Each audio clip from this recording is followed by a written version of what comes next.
So I'm super excited to talk with you about the 10 steps to set your practice up for success. Now, the checklist I'm going to share with you, it does go beyond the basic business requirements of setting up your therapy business. So there are a couple things that you want to make sure you already have in place, and these are the prerequisites. The first is your business tax ID number from the IRS. You want to make sure that you choose your business entity. You want to also make sure you have your state business license and any other professional licenses that you need to start your practice. You'll definitely need an NPI number, as well as completing any insurance credentialing with your practice, especially if you decide to take insurance. And this typically takes 60 to 90 days. So if you're missing any of these basic business prereqs, you'll need to make sure that you can check those items off your list before moving forward to these next steps. But I think it's always good to have a preview of what's coming down the chute. So even if you're just getting started, these are what you can be thinking about in advance. And you want to make sure you stay to the end of the episode because there are absolute must-have non-negotiables that you'll need to have in place before you even start thinking of working with clients. My first question for you is, have you decided what type of therapy practice you want? Are you going to be treating your patients in person? Are you going to be seeing them online via telehealth? Or are you going to be doing a combination hybrid of in-person as well as virtual visits?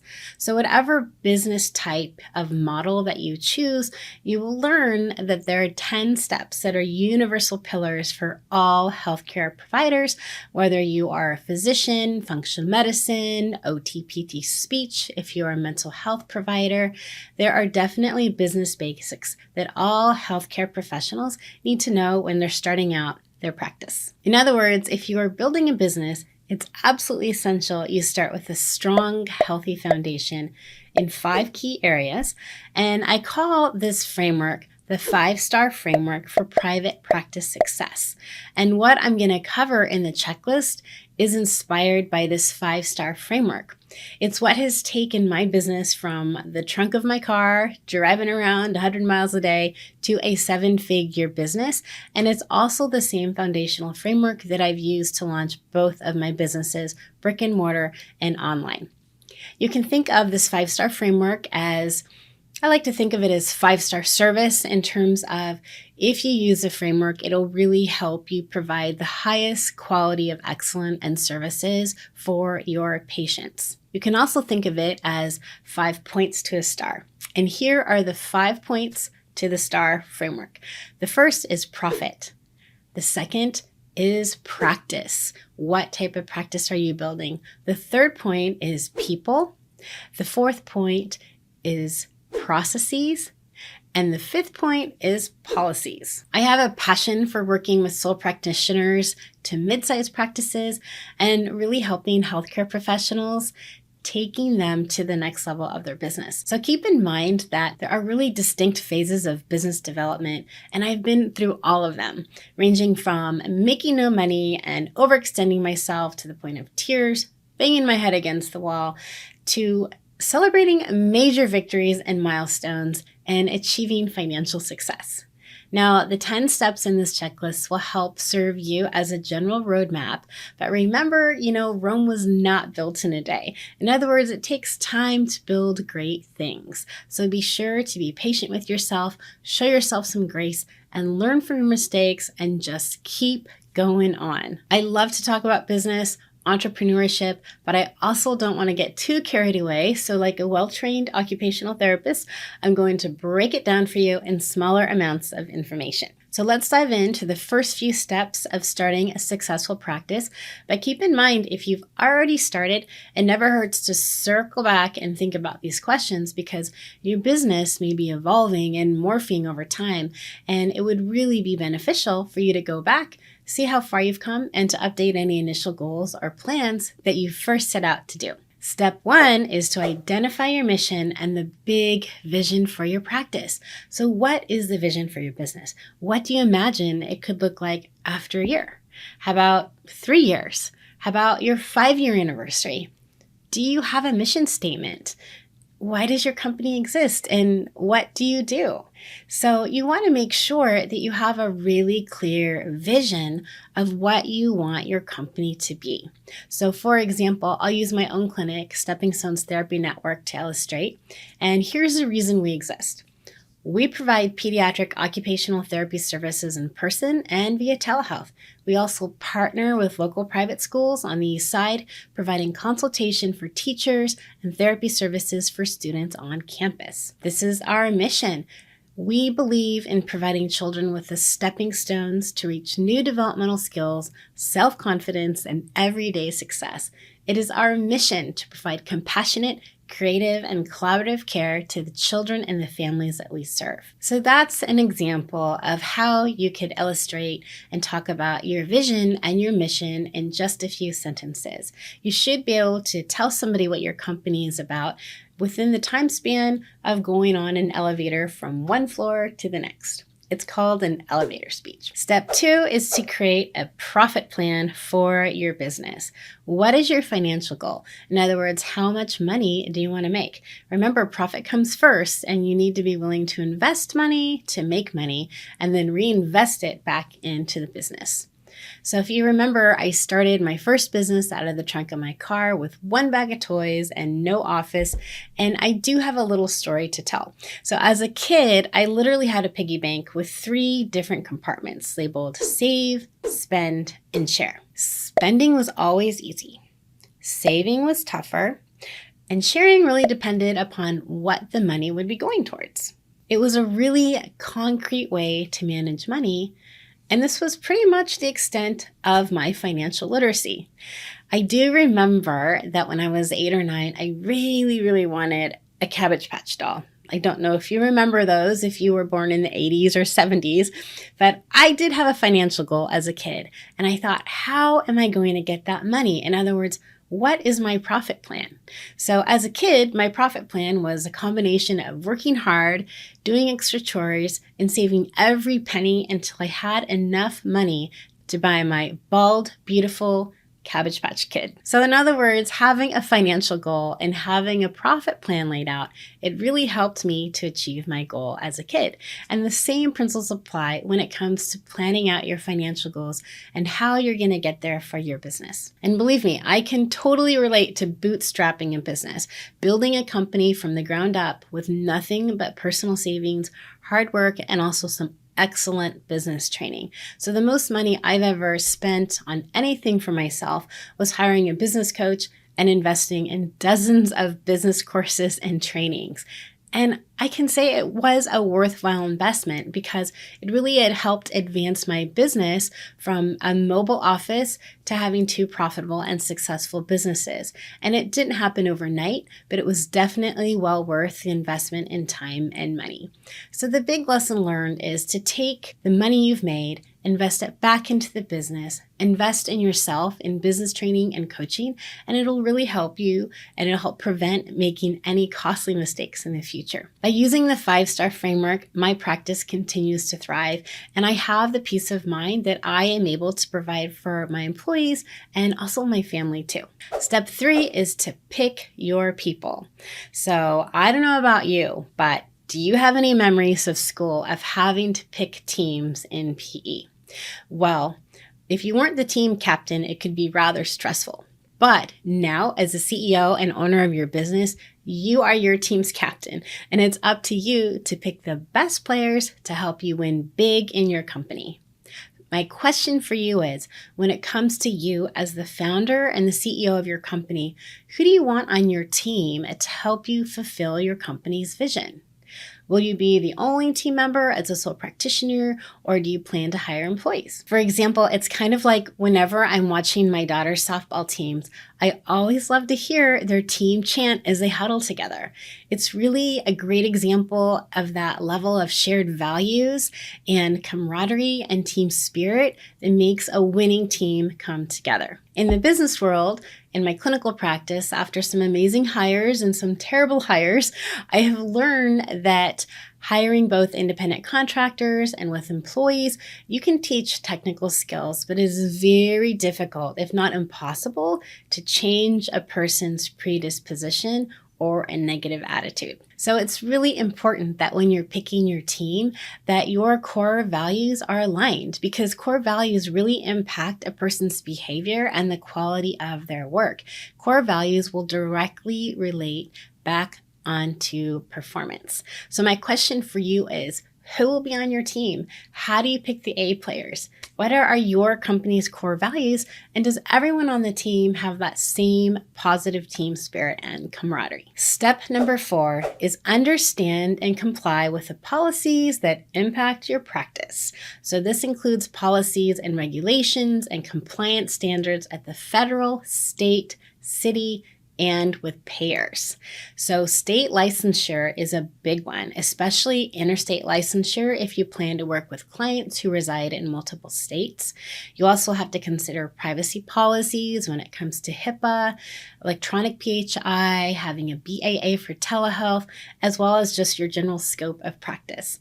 So for example, in my home state of Washington, there was a law passed in 2021 that in order for us to maintain our professional therapy license, all healthcare providers, except physicians, must take a mandated telehealth training. So this is part of a state attestation upon renewing our licenses. So you really need to be aware, is there anything like that in your state? Some other examples and issues of compliance when you're establishing your practice are billing. So number 1 is a service you are providing, is it a covered service? You want to make sure you look into that.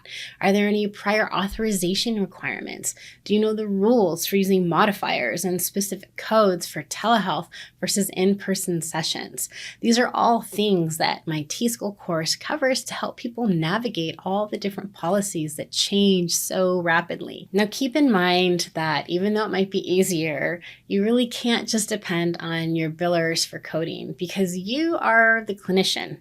You are the one making the determination of the type of services that you are providing and which codes are the most appropriate. So it really is based upon you as a clinic owner and leader to make sure you're keeping appraised of all of those policies and compliance issues. Step number 5 is protect yourself and your practice. So when I mean protect yourself, I'm talking about insurance. There's all kinds of insurance out there. There's liability insurance, professional insurance, general liability insurance, and cyber liability insurance. So depending on how your practice is set up, it's really going to determine what type of extra safeguard and liability insurance you need for your business. You'll also want to consider employer liability when it comes to state, city, any internal employee policies, agreements you have between the company and your employees or your independent contractors.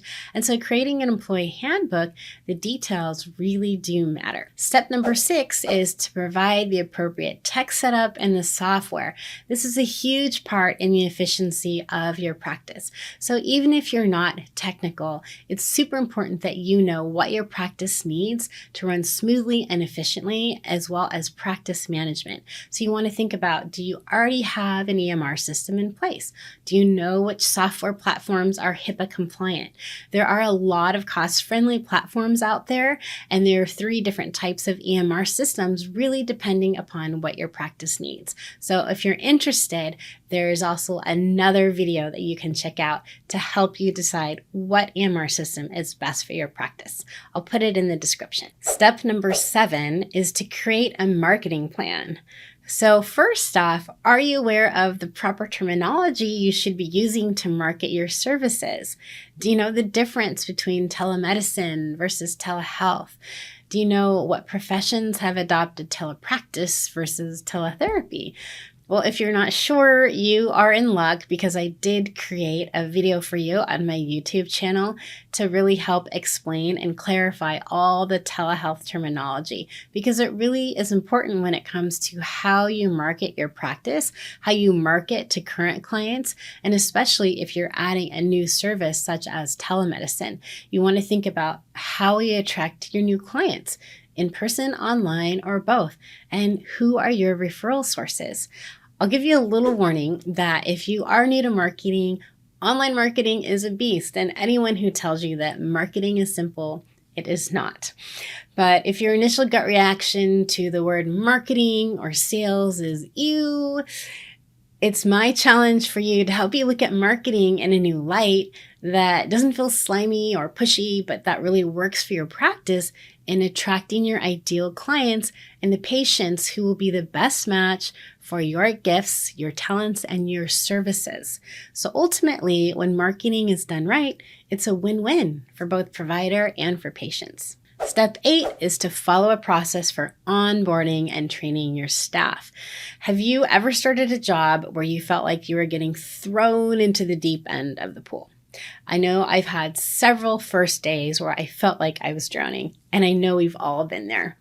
So an example, a therapist reached out to me recently, and she was transitioning from working in an adult setting into a school system, and the school system had just started telehealth, but she had no prior training in pediatrics or telehealth. And my heart just went out to her, and I remember feeling myself, I really wanted to do well in my new job, and I know she really wanted to do well, but she just didn't have the training. So I was fortunately able to get her set up with T-School and telehealth training to at least give her a jump start to her practice. Now, I hope that she did take it upon herself, and I hope she did advocate for herself to talk to her company that she needed more support and training in order to do her job well. So if you've ever been in that situation, as a leader of your practice, you can see why it's really important that you're setting your new recruits up for success, because their success is ultimately your success. And it really helps with employee retention in the long run when you have all of your systems in place. People know what to expect, and it just makes things so much smoother for everybody. Step 9 is to follow a process for training your patients or your clients. So it's so important to really have intention and to really create a customer experience and a really smooth client journey. And part of making this a positive experience with your brand or your practice is how you do two things. The first one is onboarding new clients, and the second one is setting up expectations. So if you can get these two steps dialed in, you'll find it really helps to prevent any future problems and prevents misunderstandings and awkward conversations later down the line. Part of T-School training, it helps prepare therapists for telehealth, and we have a module on how to set your clients up for success on the other side of the screen. For example, one of my T-School students, she's an occupational therapist, she shared that she sent a prospective client for her practice the Setup for Success checklist. And this is what she got as part of T-School. And this prospective client wanted to hire my student immediately because she was so impressed with how she was provided with some guidance and some expectations to get ready for telehealth. So it really helped relieve this parent's anxiety about the telehealth session. And it's just an example of how having a process for onboarding new patients, whether it be a handout or a video, it really shows that you care and it shows that you're competent. And then it also really shows that you can help support them no matter what happens on their side of the screen or your side of the screne. And we made it to the last step. Step 10 is to practice and cultivate your leadership skills. So keep in mind, as a CEO, as a founder, you are the guardian of your company's culture. So what does your company stand for? What are its core values? And what is your leadership style? I think it's really fun to explore these types of questions and getting to know oneself better and one's own leadership style. And this is all included as part of my private practice training course. And I think it's so important that we not only get to know what the needs of our clients are, but for us as leaders, how can we cultivate our leadership skills and how can we really cultivate and empower a positive culture in our businesses? So there you have it. Those are the 10 steps for setting your private practice up for success. If you're interested in more resources for your private practice, and if you want to make sure that you get your checklist, I will leave the link for you in the description. And if you found this helpful, definitely pay it forward by sharing it with a friend. I just want to close with sharing that one of the biggest lessons that I've learned since starting my practice over a decade ago is that entrepreneurship is not a sprint. It's a marathon. So make sure that you never run alone. And I'm here to be your coach. I want to be able to help you jump over those hurdles, get around those obstacles, and really to be able to cheer you on towards your potential and your business success. Let's do a quick recap of the checklist. Step 1 is start with a business plan. Step 2, create a profit plan. Step 3, pick your people and your team. Step 4, understand and comply with policies that impact your practice. Step 5 is protect yourself and your business. Step 6 is provide the appropriate tech setup and software. Step 7 is create a marketing plan. Step 8 is to follow a process for training your staff. Step 9 is to follow a process for training your patients. And step 10 is to practice and cultivate your leadership skills.